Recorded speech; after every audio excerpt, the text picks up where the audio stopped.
Today I'm going to be sharing with you guys how my reading tastes have changed over the years. I'm also going to be sharing with you some tips that can help you discover your reading tastes, especially if you'd like to start reading or you've been reading for a while and you just don't know where to start from. So let's get started. Hi guys, welcome back to my YouTube channel, Books with Rachel Ayo. If you're new here, hit that subscribe button so you never miss a thing. Now, today I'm going to be sharing with you guys how my reading tastes have changed and evolved over the years, as well as some little tips on how you can also discover your reading taste and what you like to read, what you don't like to read, how to keep an open mind when you're exploring and discovering new genres of books. Now, one thing that I know that BookTube and just connecting with other book lovers all over the world has exposed me to is the fact that there are so many books. Like, you cannot even imagine how many books have been written in this lifetime or will continue to be written. Like, sometimes I just get so overwhelmed by titles, genres, things that I've never ever heard before. I'm hearing them for the first time on somebody else's channel. I'm hearing about this writer or about this genre or about how book lovers gather to do like conventions or things like that. It's always so exciting for me to discover new genres that I never even knew about before. So if you're a first-time book reader or you're trying to delve into reading books because you've always had the passion for it, it can get really overwhelming because you don't know where to start from. There are also always a lot of books that are in vogue. People are saying, oh, read this book, and then you pick it up and you're like, no, I didn't think it was that nice. And if that has happened to you over a couple of times, you're wondering, okay, I can't even rely on recommendations from people, so where do I start? I think for me, I started reading books maybe as far back as when I was in my early teens. That was when I kind of fell in love with books. And then I know that I would sneak to my mom's collection of romantic novels and read all of them. I have a thing with romance. It was just recently that I tried some Nigerian romance novels and I really liked it. But generally, I got tired of romance because I just felt like it was so unrealistic. And I had read so much of romance growing up that I was just like, you know what? No, I'm not going to meet a Prince Charming who is riding up on a horse to tell me that I'm his beloved and his hair is not going to be flapping in the winds, because these Nigerian men don't have hair that flap in the winds or whatever it is, and there are no ponies that are going to be carrying them. Oh my goodness, there was just so much going on in those romance novels. So I was like, you know what, I'm going to take a break from that. Then I did a lot of romance novels. I loved the way they were written. I loved the fact that they were easy, even if they were in a fantasy kind of way, even if some people will say they're realistic, but whatever, that's there. Then I moved on to a whole lot of Christian fiction. I read quite a lot of Francine Rivers, Karen Kingsbury. I really loved Karen Kingsbury. I loved Francine Rivers. I enjoyed those books so much because they were just so nice and real and warm, and they had this warm feeling to them. And you know, especially if you're not even so like overly religious, but you're like spiritual and you like to have something Christiany to connect with, then I really enjoyed those books. I love the way Karen Kingsbury writes. I love the way Francine Rivers writes as well. So that happened for like a couple of years, maybe like 3 to 4 years or so, when I was really into them. All this while, I was also delving into a lot of Harry Potter. As Harry Potter was coming out, I was like, look, I'm on that. So while Harry Potter was coming out, I was also on that in the fantasy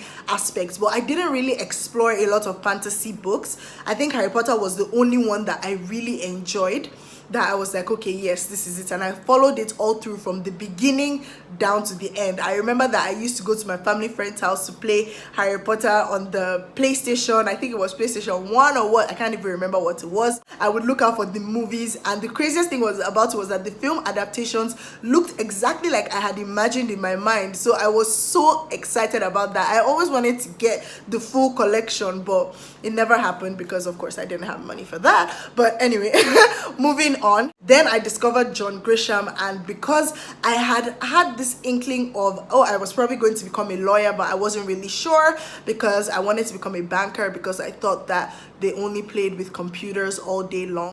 I just had so many things in my head that I wanted to be, for no reason attached to what actually goes on in the profession. So, but I was drawn to John Grisham's writing, and then I read everything that I could around me, John Grisham. So there was a lot of legal thriller that was going on there. as time went on, I fell in love with self-help books and motivational books. I really loved how inspirational they were. I liked the fact that there were some that were relatable and there were some that were not relatable. So I wasn't just grabbing at every self-help book that I could find. So I delved towards non-fiction. And for like 5 years or close to 5 years, I was only doing self-help motivational books, inspirational books, and I learned so much from them. Along the line too, I would also find some books on like theology or evolution or science, non-fiction, or things that just had to do with so much facts, because I love doing research on new things that I am not familiar with. So any book that I saw that was coming across in that aspect, I would definitely pick up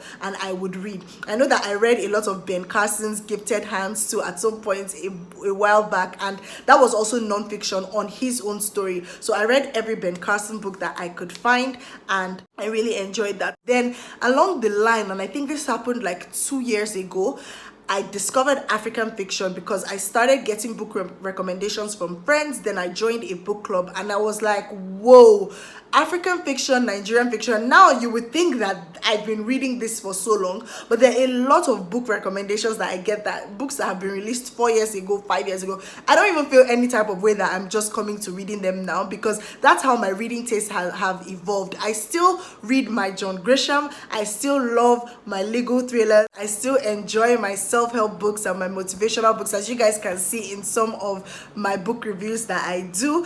But with time, I've come to fall in love with African literature as a whole, and I just feel like there's a special place in my heart for African literature. So my antennas are always up anytime I see any new release or anyone that is coming out. I really just want to read. So it's really just like been a year that I've started reading a lot of African literature, other than the ones that obviously I read in secondary school or in university when it was a requirement for us to read, of which I even enjoyed. But I don't know why I never just really delved into that. But I'm just happy that I was able to meet other people, join a book club. My mind was open to reading other things. I love exploring new genres. So I think that if you're looking to discover your own reading taste, what you can do is, if you've read a couple of books so far, you can track the books that you've been reading or the books that you're currently reading, especially if you're a first-time reader or you're just getting into reading for the first time. There's nothing wrong with trying a couple of books that you may like or you may not like. And just because you don't like a book does not mean that you should dump reading altogether. Trust me, because even people who have read